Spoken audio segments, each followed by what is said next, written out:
ways and how the tax implications are, but at a systemic level, the officer do not fully understand this. What is the SaaS? What is the cloud service? How the platform implementations are happening? What is the implications of the different integrations, captive support centers, shared service hubs, export delivery models, and so on and so forth. So that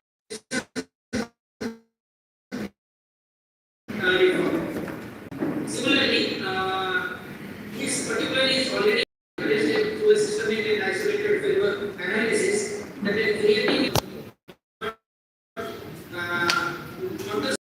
and further redesigning of the system is advisable from a system point of view. So, on the new wage models and digitalization issues, I also have a couple of suggestions in the sense that how to reduce the dispute in the current system. More than 45,000 dispute litigations are pending. So, GST has already appointed one entity from Tata to build the GST appellate tribunal to address this dispute redressal system, but operationalizing it and then optimizing the services is a key. This I already touched upon the dispute resolution and the multi system, and then the key is from more reform to better administrative way. So in my conclusion, what I am saying is, for corporates, the reform have created a more predictable and transparent tax environment. At the same time, the transition has not been without challenges. Short-term disruptions, compliance pressures, and sector-specific limitations, especially in service-related state and MSMEs, highlight the reform's benefits, and it's still unfolding.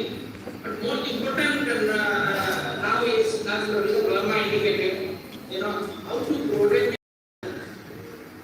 So the sectors like electricity, liquor, and petroleum are already mentioned that it has been deliberately kept out of the GST ambit. I think there are sufficient reasons for it, but then probably we need to typically think, is it the right time to bring all these sectors which are not currently under the GST, and if they are brought, how the rationalization of rate and the taxes are looking for. So addressing dispute redressal is another area for further appropriate operationalization of the tribunal and how soon they can restore the GST system. So I think with that I conclude my initial remarks. There is another area which I wanted to touch upon, but there is a lack of time, which is tax fraud and evasion. So GST fraud and evasion is a very specific area, and I wanted to touch upon, but then due to lack of time, probably you can see that in the published paper. Thank you very much.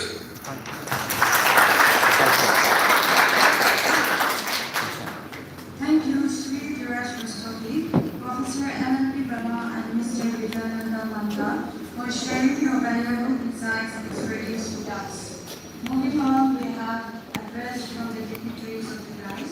I give time to Professor S.S. Somna, Professor and Head of the Economics Department, University of Rajasthan, Professor Vijayesh Kumar Sinha, Retired Professor, Nalanda University, Professor Girubabu M., Professor, Department of Economics, Gujarat University, Dr. S. Rajaram, Associate Professor, Central South University, Bangalore, Tidulong Sangdam, Commercial State Tax Officer, Trensum, Mongpol Chang, Commercial State Tax Officer, Trensum. I request the dignitaries to take the time one after the other and limit the address 2 to 3 minutes each. Now you may take your time.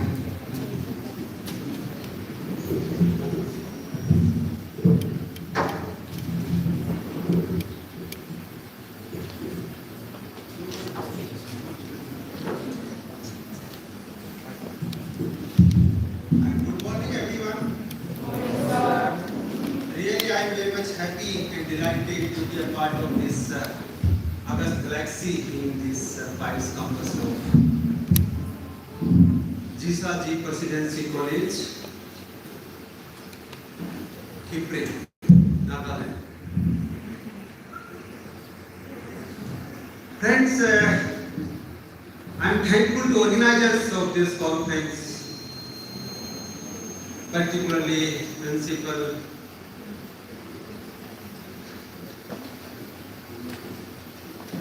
Dr. Hoben Thang and Dr. Purna Misra and Dr. Boneto, I think. Okay, because they invited me to deliver a talk on GST2, its implementation and rural transformation. I am more particularly thankful to all dignitaries, online dignitaries, offline dignitaries, particularly who are sharing this stage with me, Professor Sinha Sahab, Professor Raja Babu, Giri Babu, Professor Raja Ram, and Dr. Moeko, Dr.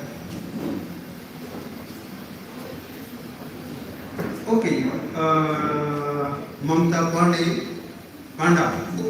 These all, I'm really very much thankful to you all.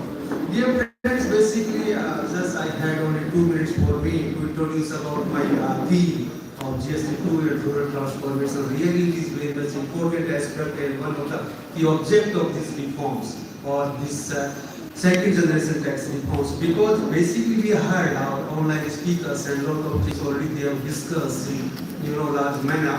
So this implementation started with the committee and they have taken 15 years. After that in 2017 it was implemented and now in 2025 it was reforms. Reforms for what? Because we have a mission of India 2047. At the rate of 2047, how we can develop our country. This is the important aspect of present government.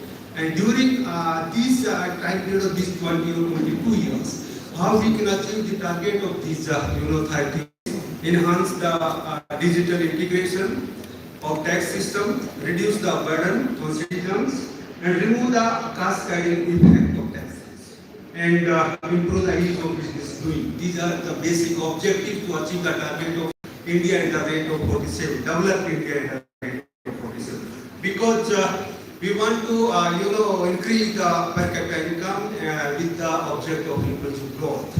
So how we can achieve these all things through these tax reforms and how it can be beneficial for each and everyone, particularly for rural India. So as we know, our country we are about 65% population or 80 crore people still they are living in rural areas. So how we can integrate them with the mainstream of country, how we can make transparent this system, how we can digitalize these own things. So government can enhance their tax base and improve their revenue generation. So both can play get a role, important role to improve the economic condition of the country. So from this aspect, rural transformation is one of the important objectives of these reforms.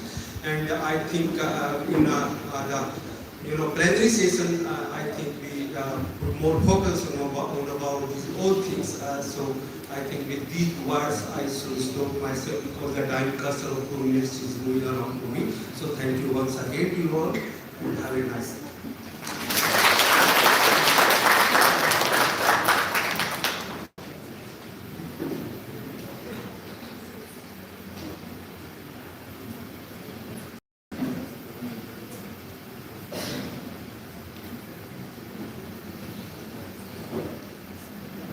Very good morning, all of you.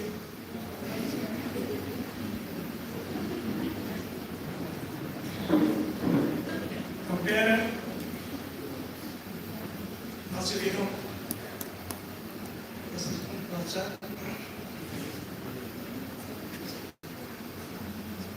Principal,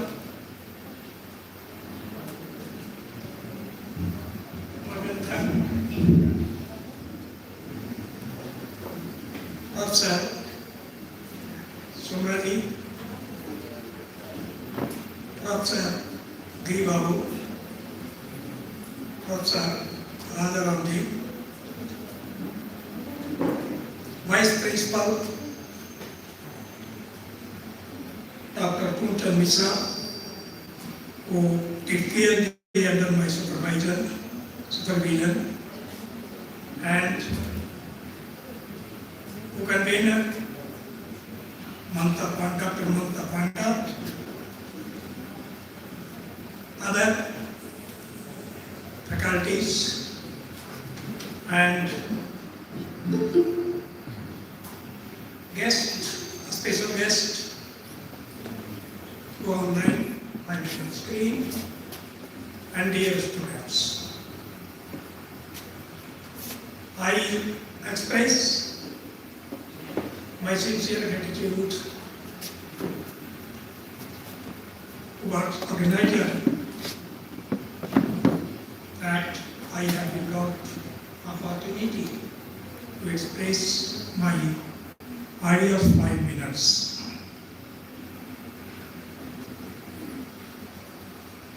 Here, the students are sitting. So, just I will take 2 minutes. GST is a financial tool for India in order to achieve the goal of Viksit Bharat. Because tax played an important role to expand economic activities. And now slabs of GST have been reduced, and it was 18, 5 and 40%.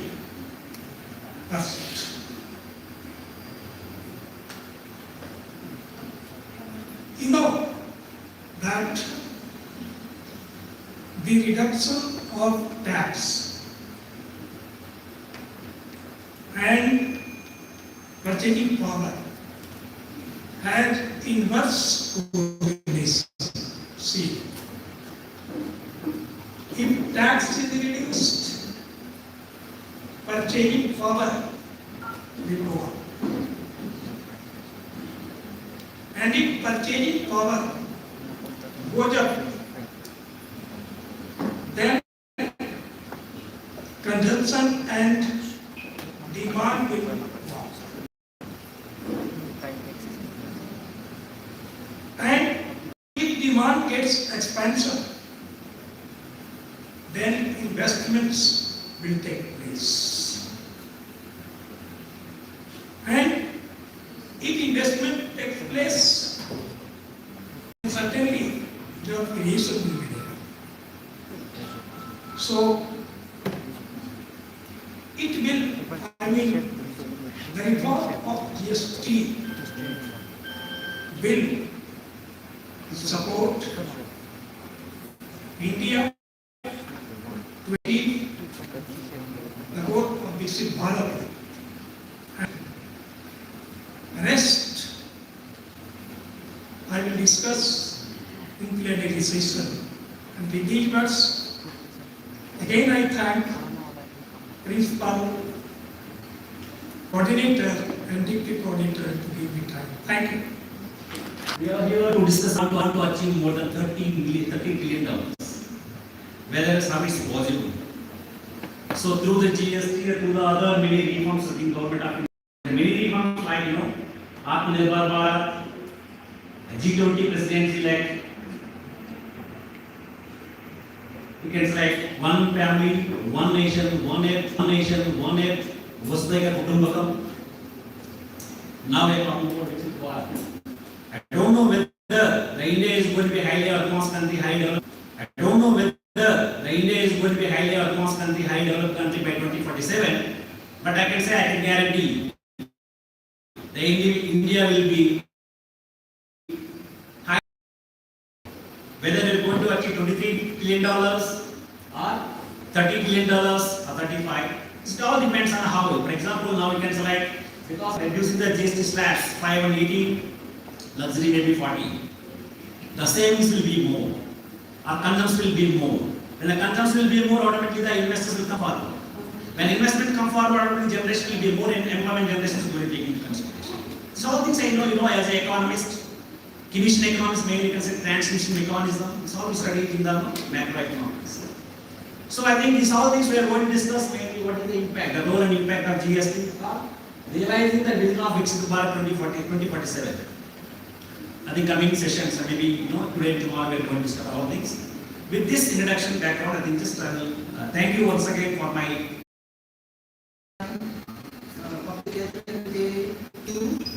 from on behalf of the song was rolled out in 2017.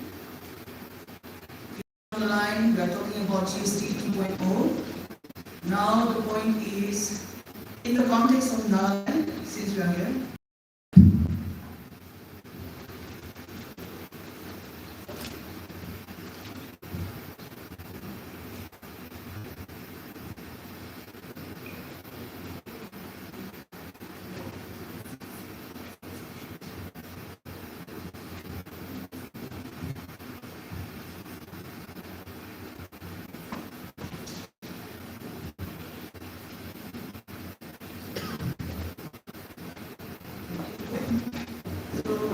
since we are here along my colleague on the department, we'll be speaking in the context of Nagaland, how GST is faring, how aware we are as public, as consumers, regarding this working of GST. I think with the introduction of GST already is, so in the context of Nagaland, our main perspective is to spread awareness on what tax is, why we should be paying tax in the first place.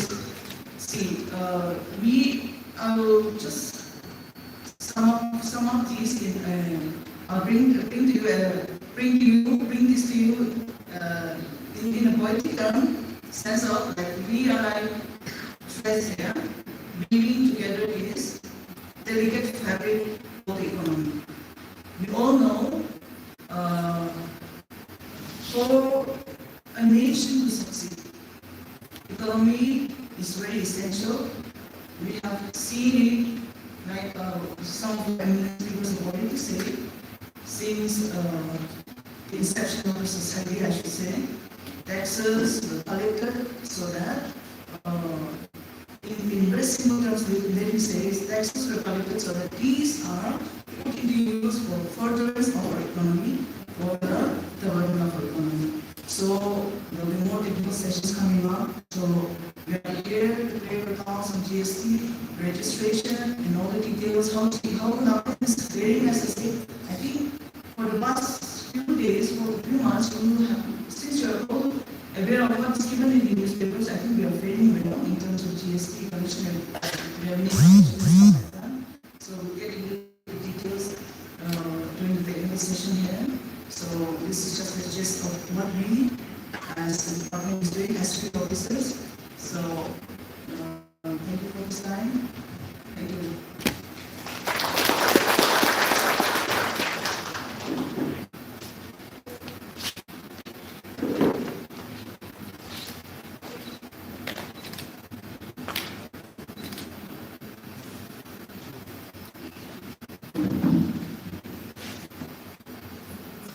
Bonjour, respected gentlemen. Here on the drive and on the screen. I'm very grateful and honored to represent the Department of Taxes, Government of Nagaland, to this big seminar, to the national seminar conducted by the ZISAJI Presidency College, Catherine. We are honored and we thank the organizers for giving us the opportunity. As our Madam as already said, my speech will be very short. I'll just summarize it to a very minimum. All of us will be presenting our topic or our context of the local as a unit in the Kefri as well as in the Quezon district, because Kefri is being looked after by the Quezon unit. So we will be talking mostly on the practical impact of the introduction of GST. What happened after the introduction of GST and before the introduction of GST? What was the revenue collection of the department before the introduction of GST as well as after the introduction of GST? So during the presentation or during the public dialogue, we will present with speakers, so it will be more aware that all of us can be more aware like how much we are progressing after the introduction of GST as the department of taxes is concerned. So I think every one of us is aware that the revenue of the state, almost 70% of the state comes from the GST. So GST practically is looked after by the Department of Taxes. So 70% of the revenue generation of the state comes from the GST. So with this introduction, we will with some figures we will see up in the next session. So we will discuss more on the revenue aspect as well as the practical impact and the problems faced by the department. So we will see that in the next session. Thank you for having us. Thank you. As we move towards the conclusion of this inaugural session, I give time to Dr. Mahata Panda, HOD of Economics Department, ZISAJI, and co-convener of the seminar to deliver a report of thanks.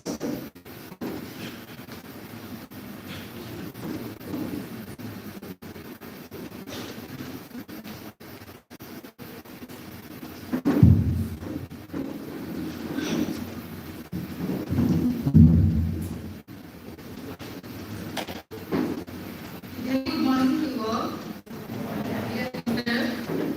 Honorable Principal Commissioner of Custom, Sri ZISAJI Sir, Professor N.M.P. Burma, Sir, former Vice Chancellor, Baba Saheb Bhimrao Ambedkar University, Sri Vijayananda Panda, Business Head Wipro Limited, Principal, Dignitary of the Dais, distinguished delegates, faculties, non-teaching staff, and you all, my dear students.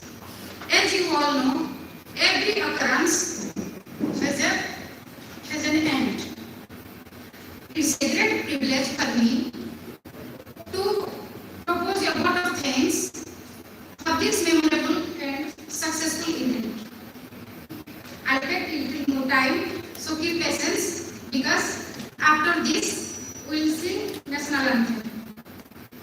Let us offer our deepest gratitude to Almighty God for making this event a successful one.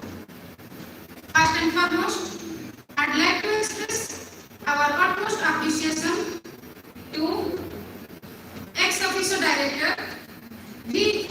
Lovitri Sema, the chief patron of this national seminar. She couldn't be present among us today due to her unavoidable heavy official engagement. But ma'am, we are grateful for your incredible moral support. I'd like to express my heartfelt gratitude to our respected principal and patron, Dr. Fiantham Sir, for his leadership and sincere support in organizing this seminar. Sir, your opening remarks have truly inspired us. It's my pleasure to offer a special vote of thanks to our Principal Commissioner of Custom, New Delhi, Sri ZISAJI Sir, for his invaluable insight on GST reforms and its implications. At the 11th hour, we requested him and he agreed to grace this national seminar with his inaugural address. Sir, we really appreciate your efforts towards making GST compliance smoother and more transparent. I'd like to express my deepest gratitude to Professor N.M.P. Verma sir, former Vice Chancellor Baba Saheb Bhimrao Ambedkar University Lucknow, for his insightful deliberation on status of GST in India. We are truly enriched by your inspiring words, sir. Thank you so much for your precious time. We are sincerely thankful to Sri Vijayananda Pandya, Business Head, Government of India and Public Sector, Wipro Limited, for accepting our invitation and gracing the occasion with his keynote address. Sir is well known in corporate sector for his humble nature, hard work and dedication. In spite of his busy and hectic schedule, he could manage his time to deliver the insightful and thought-provoking keynote address on GST reforms and its impact on different sectors of our country. We are truly honored to have you, sir. I take the opportunity to extend our gratitude to Professor M.K. Sinha sir, our teacher, guide and mentor, for being with us today as speaker and chairperson. Sir, without your contribution, this program may not be a successful one. Thank you for being with us always, sir. A special word of thanks to Professor S.S. Somar from University of Rajasthan, who has travelled from Rajasthan to be with us today. We are profoundly grateful for the time and effort you took to travel such a long distance.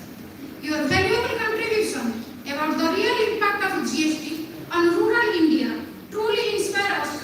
I want to take a moment to specially thank Professor Giribabu M. from Mizoram University to share this special moment with us. I am incredibly touched, sir.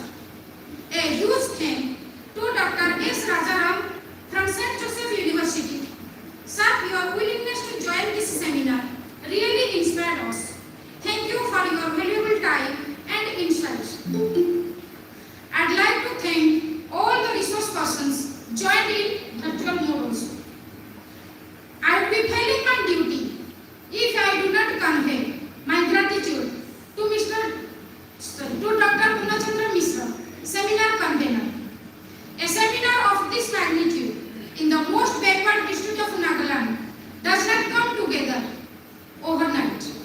Sir has worked tirelessly behind the scene for months, from the initial conceptualization to the final execution. His sleepless nights, hard work and dedication have been backbone of this success. Sir, your tireless job commitment has made this event more than just a seminar. Thank you, sir, for your leadership and for going above and beyond. I want all of you to give a big hand to him.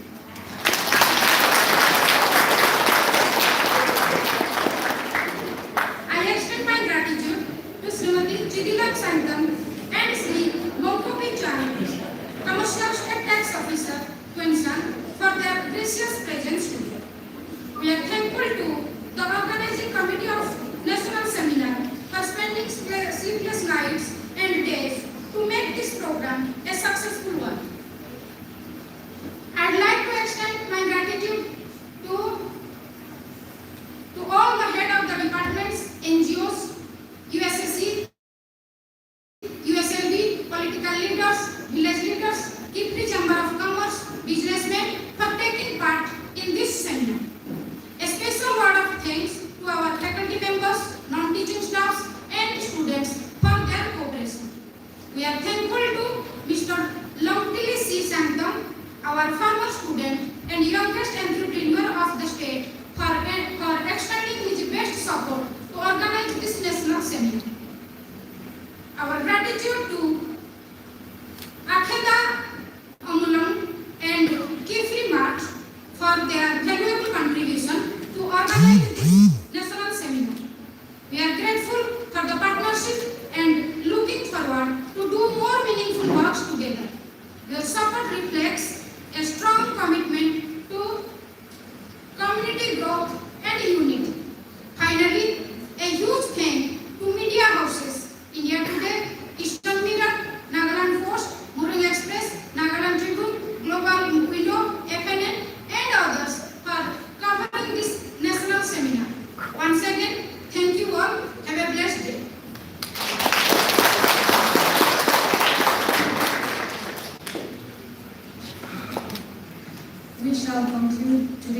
member institution with the national anthem.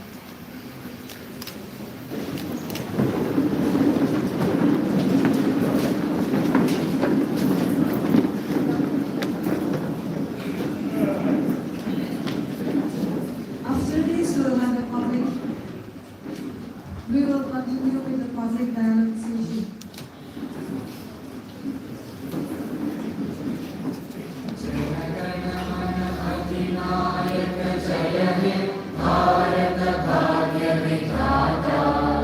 Punjab Sindh Gujarat Maratha Dravid Utkal बंगा विंध्य हिमाचल यमुना गंगा उच्चल जलधि तरंगा तव शुभ नामे जागे तव शुभ आशीष मांगे गाहे तव जय गाथा जन गण मंगल दायक जय हे भारत भाग्य विधाता जय हे जय हे जय हे जय जय जय जय हे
Cannot afford to lose any minutes. Okay.